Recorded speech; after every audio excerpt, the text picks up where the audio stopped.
The ancient Egyptian world of Assassin's Creed Origins it's beautiful.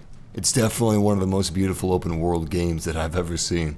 And it's pretty fun too. Which shocked the hell out of me, actually. Because lately I haven't been the biggest fan of open world games. I mean, it's a genre that I like, sure. But with their recent surge in popularity, we've gotten a lot of open world games and not all of them have been done well.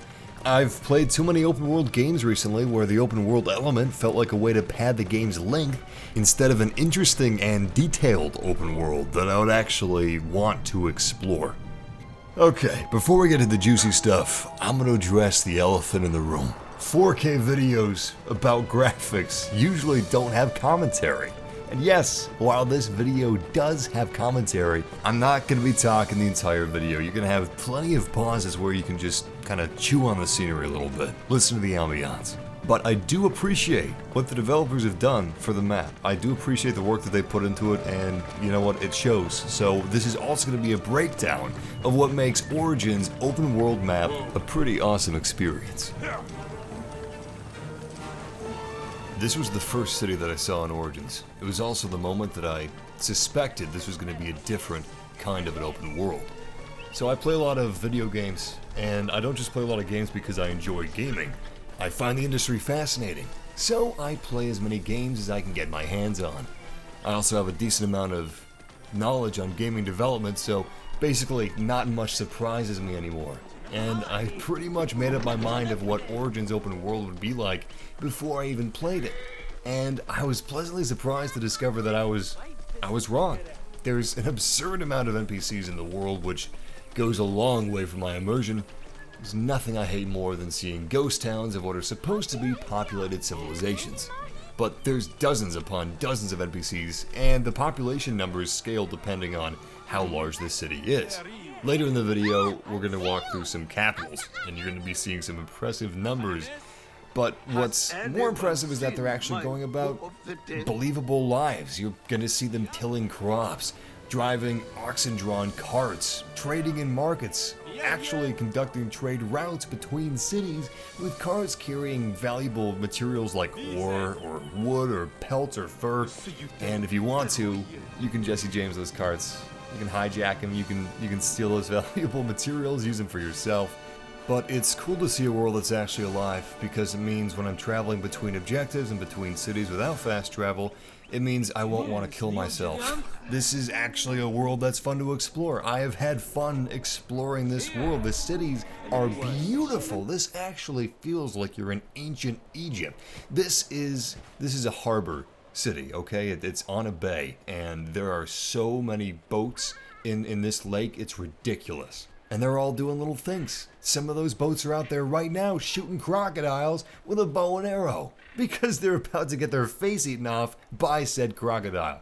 My point is, things are happening. It's not just a dead but beautiful static world. Now, that isn't all they've done. They took a year off from developing Assassin's Creed games, and they took a step back and they thought to themselves, what can we do to make our franchise better? And thank God for that, because Assassin's Creed for a while now has been a franchise that I wanted to enjoy playing, but I didn't. There was something keeping me from it.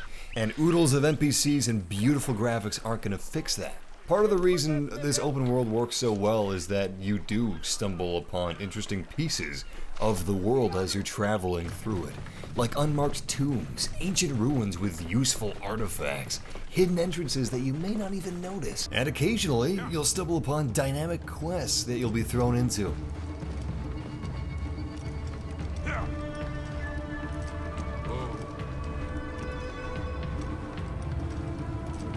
Although the focus of this video is to show in 4K the beauty of this outstanding ancient Egyptian game world they've built, I just want to go over one more thing they've overhauled: the quests.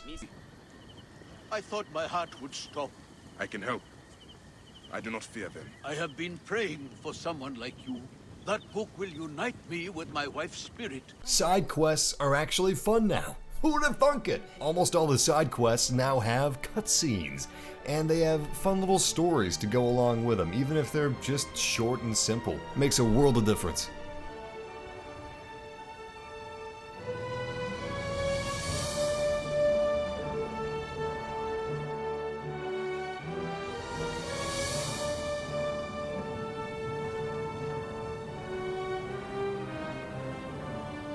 The world is a mix of Egypt's ancient decaying past and its modern sprawling cities and capitals. Strewn throughout the map you'll find dozens of pyramids, some of which mirror their real-life counterparts, such as the Great Pyramids of Giza. Most of them are partially buried under the sand and forgotten, guarded by nothing but packs of hungry flesh-eating hyenas, which I've run into one too many times.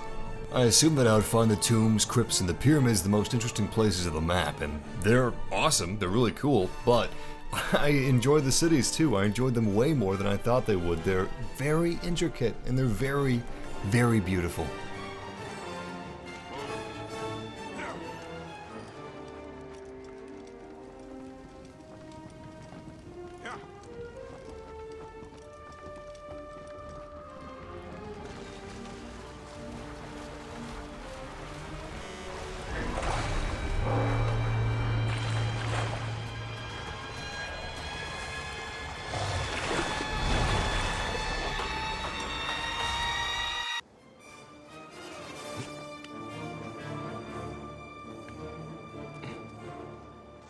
Aside from the vast number of NPCs and the fact that they lead somewhat believable lives, what surprised me the most was the size of the cities. And I haven't even shown you Alexandria yet.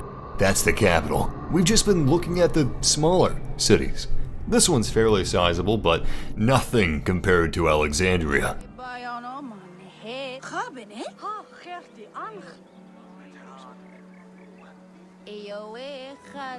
The fact they've been able to pull all this off, despite the limitations of consoles, is very promising indeed. I'm really excited to see what open world games may look like in the next 5 to 10 years. In any case, this is a great step in the right direction.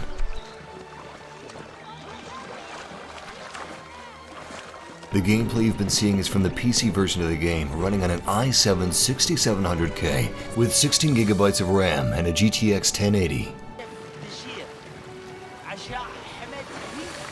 Crocodiles are a real pain in the ass to everybody, so if you find yourself in a port with a crocodile that's trying to knock your boat over to get to your delicious meat flesh, other people that are nearby will start firing on the crocodile to help you out, like this guy that just saved my ass.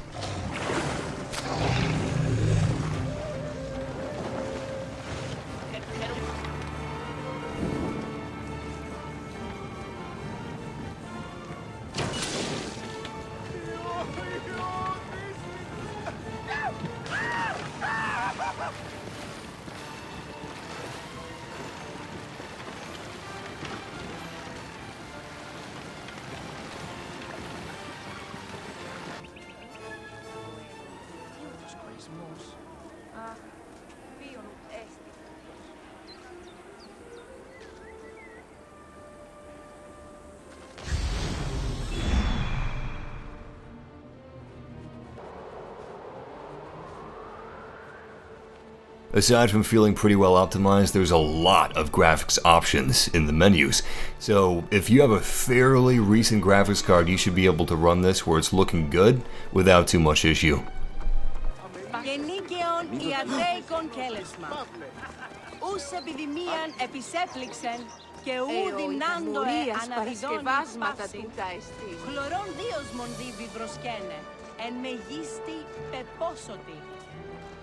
Πρότυπουν άνδρασιν ζητ.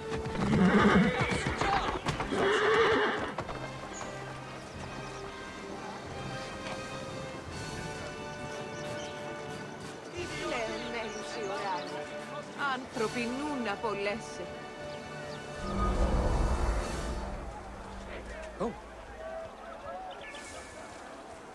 What I've been showing you are just small portions of the map. This is a really big map, by the way. It's actually enormous.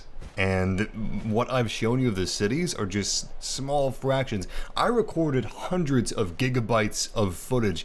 Actually, hours. I recorded hours of footage, hundreds of gigabytes, and condensing it down into 15 minutes was really tough. I had so much cool shit I wanted to show you guys, but I'm gonna have to separate that into other videos. So if you guys enjoyed what you see here in this video, stay tuned until the end, because you're gonna be seeing some other videos of Assassin's Creed Origins. For instance, tomb raiding and some pyramids, exploring the cities in depth, and some other cool stuff. But I did save some of the most beautiful clips that I was able to capture, some of the most beautiful locations for the end of this video that you're about to see now.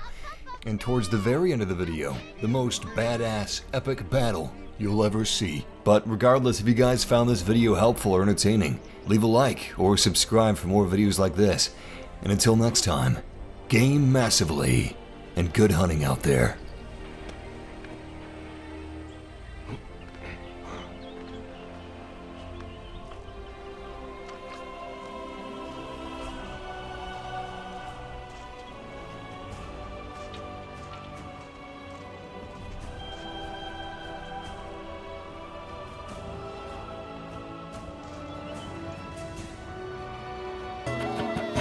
Ωραία δούλη με τη μηχανή. Οι συμβάνες! Έδες, λέξον μου!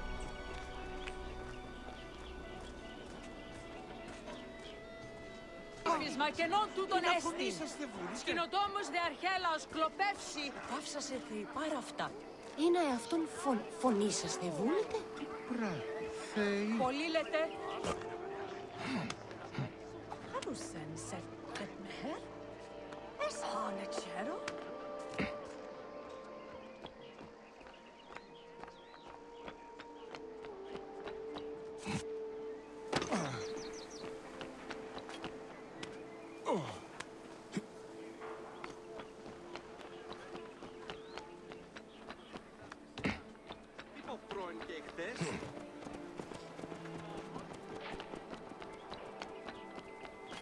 Έδες!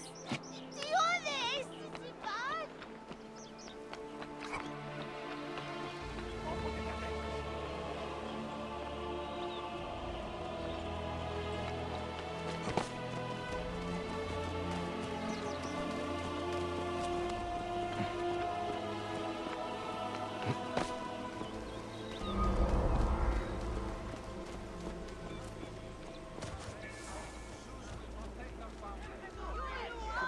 Please, are you a protector? If you have a moment, the fate of our founder is at stake.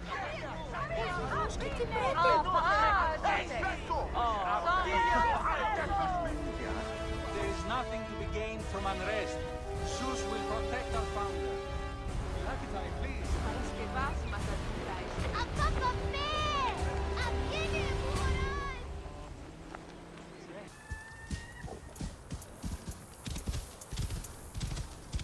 Rien! Damn on you!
Whoa.